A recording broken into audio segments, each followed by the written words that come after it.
Ahanbada Maroiba Pau Home Minister na National Highway animakta chathok chasin yahanaba drug muthatnaba hotnariba sibu thagatli Thadau Students Association. Speaker Thokchom Satyabarta ngasi numidang wairam kana amata yaudana masa mathanta Delhi da paisankhre. Manipur da rajniti gi ahongba ama lakpa yana leiri. Moreh da leiba security forces singi ising supply tauba tenki gari Kuki sing na hijack tawkhibadu ngarang phangkhre.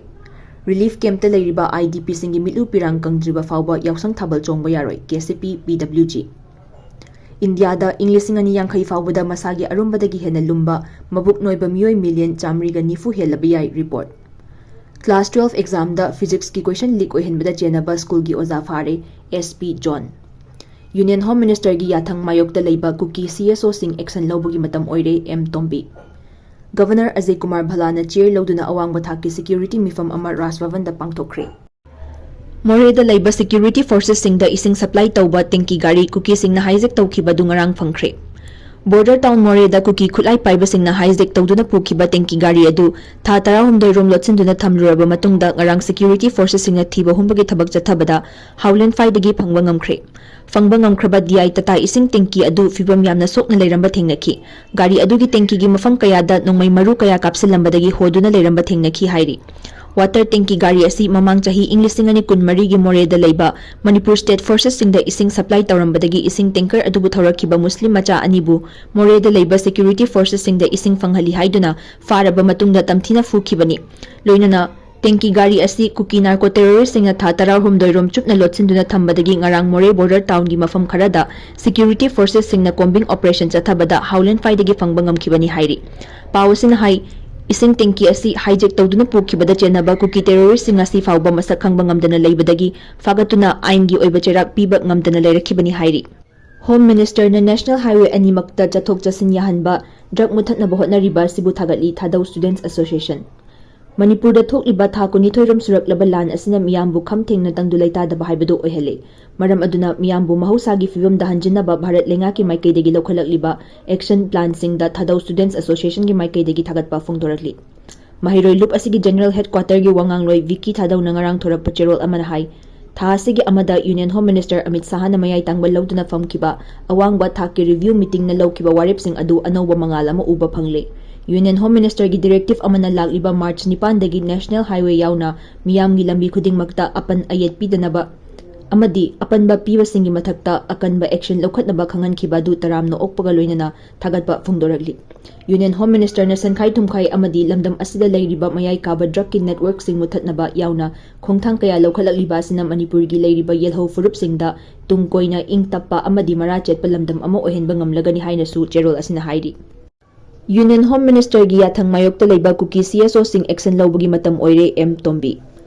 Manipur gi Governor Ajay Kumar Bhala yauna Delhi da pangthokiba awangba thaki mifamda Union Home Minister Amit Saha na phongdokkiba wafam sing adugi ona tainabada ITLF amadi kotu yauna Kuki gi Cso sing na phongdorakliba wafam sing adugi mayokta action lokhatpagi matam yaure haina siba sena Manipur State ki President M Tombi na phongdokre.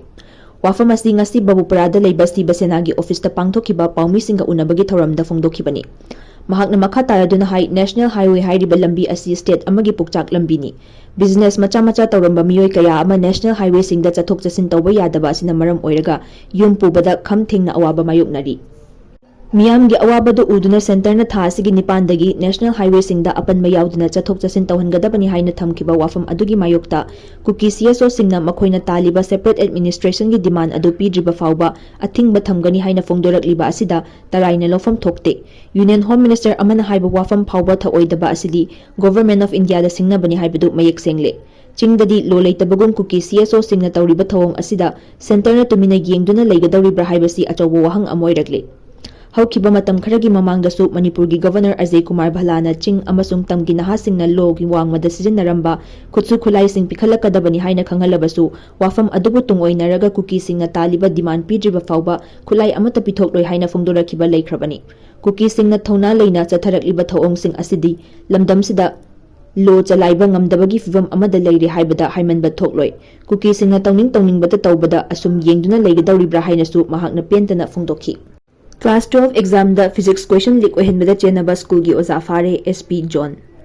Hauzik chathariba Council of Higher Secondary Education Manipur ko semna loba class 12 exam gi physics question leak ohenbada chenaba oza ma phare. ngasi thodok aduga mari leinana second MR da leiba cyber crime gi office ta pangthokpa paumi singa unaba amada SP Ningombam John na hai physics question leak ohenmada chenaba Paradise English School Thabal gi physics oza oibaga loinana school asigi vice principal su oiriba amadi exam center asigi AO su oiriba Maibum Sunil Singh chahi kuntraga humdoi apokpa M Ibomcha Thabal district tagi mioi asi cyber crime police station da fagat pangam kibani Hiram asigi matangda cyber crime SP Ningombam John na makata na hai kosem gi makada chathariba class 12 exam asi mahiroi singi laibak lepkadaba yamna maru oiba exam amani exam asida physics question leak oikiba aduga mari leinana kosem gi maikaidagi cyber crime branch ta chenaba sing thidoktuna fagat pinaba report ama pirakpadagi cyber crime gi osina luchingba team amana case ama lokhatuna thizinba hokhi thizinba aduda ahanbagi oina Maibam Sunil hairiba mioi asi phaba ngamkhibani hauzik mahak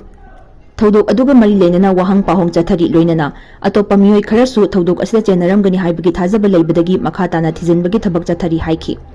mahakna makataraduna state asida bosem amasung kosem gi makhada chahi khudingi pangthokliba class 10 amasung 12 ki exam asiga mari leinana Manipur government na phongkiba gazette ki matung ina prevention of malpractices in high school living certificate and higher secondary act inglisingani kunmari gi makhada aranba pambai sijinnaba amadi pangthokliba exam asida akaiba pirakpa singi mathakta ain gi oiba thabak lokhatnaba yauri loinana lamdam asigi tungi laibak lepkadoriba mahiroi singi yamna maru oiba exam sing asi ningthina asoi angam yaudana pangthoknaba hotnaba haibasi aikhoi pumnamakki thodangni maram aduna asiguma pamdaba thodok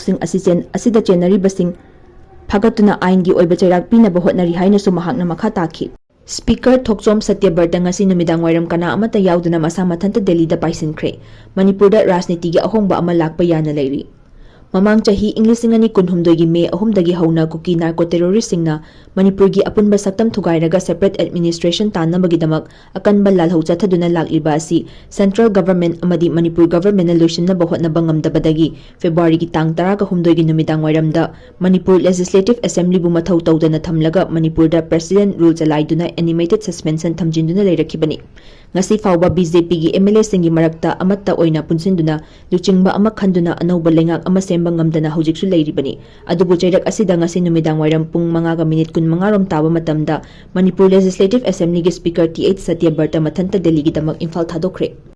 Pauchi asina phangba pau amagi matung inadi mahaki khongchat asida kanagumba amata loina khide aduga mahak pu Delhi gi luchingba singna kaurakpra haibasu asengba khangba ngamdri mamang thagi 16 da Manipur da president rule thamlakraba matungda ahanba oina tha asigi amada Union Home Minister Amit Sahana chair lawduna Manipur gi security gi film review tawbagi thabaksu pangthokre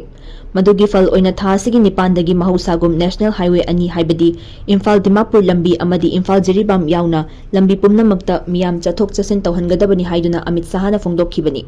loinana mahaki wafam asiga mari leinana minister amadi official singna thabak oina pangthoknabasu khangankibani masigi matungda Union Home Minister na Manipur gi oina BJP gi MLA sing amatta kauraktuna wari sanasi haibadi leitri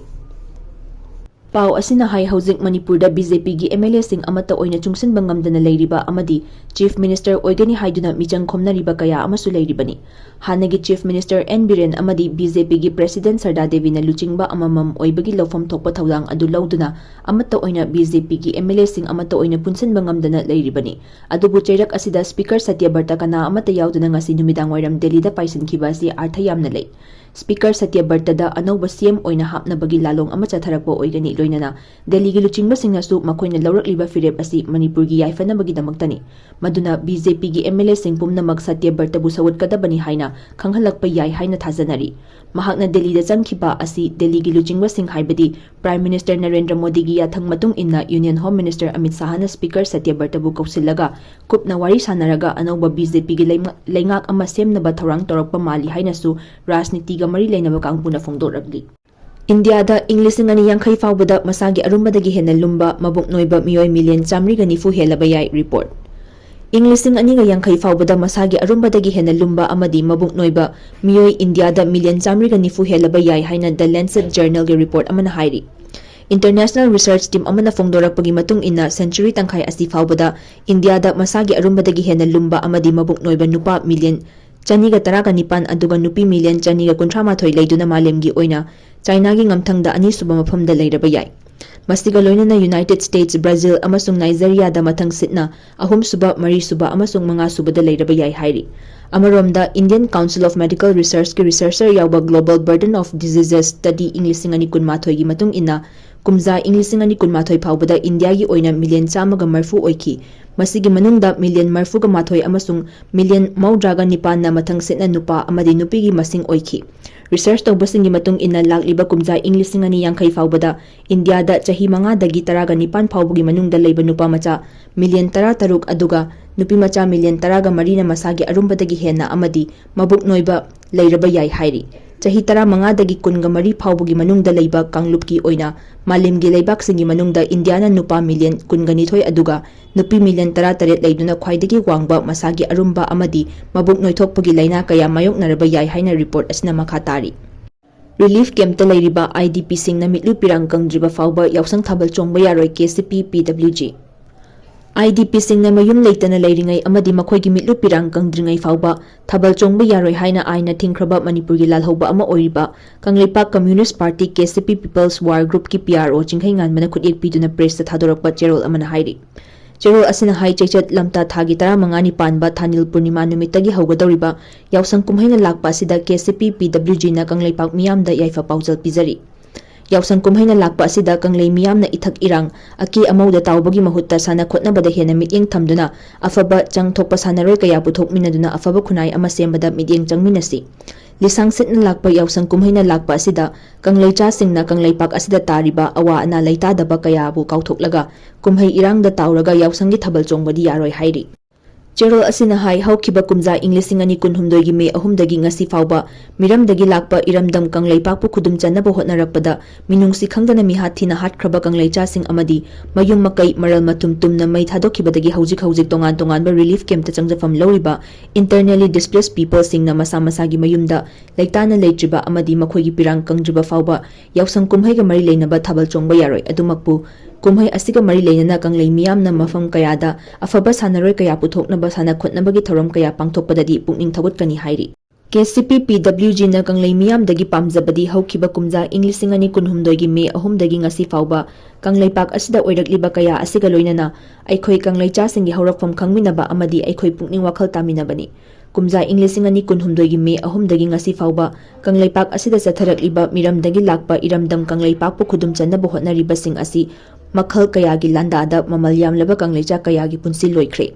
Ikoi kuidringai dasu Kangleipak asigi aroiba ngamkhai oiriba jiribamda chahi nauribi angang nupi yauna miyoi kayagi punsi pikhamna kibasu Kanglei miyamna kaunadri. Pumnamak asigi mathakta leimakhonggi army camp ta thabak suba chatkiba Laishram Kamal Babu bu mafam khangdabadagi awaba oi. Samna hairabada kumza English ani kunhumdoi gi me ahumdagi chatharakliba Kangleipak pu khudum chanaba chatharakliba landa asida Kangleicha singi iche ijal Ima Ibel Indol yauna marup mapang ahal laman kayagi pirang kangdringai irang asina maram oiraga relief camp ta changjafam lauduna leiriba IDP singi pirang kangdringai makhoi pumnamak masa masagi mayumda leitana leidringai da Kangleicha singna Yaosang kumhai gi mingda Thabal Chongduna harau kumhai tawduna leiba Yaroi hairi. Aroibada Cherol asina hairibadi masa faba tinjang kaijangdaba khunai ama semgatnaba sana khotnabagi thoram thauda kaya pangthokpadadi party na pukning thogatpaga loinana mapung fana saugatli. Party na matam-matamgi thabak thoram kaya pangthokpada Kanglei miyamna saugatpa amasung mateng pangbibagi-damak Kcp PWG na Kangleicha singda tawbimal khangbaga loinana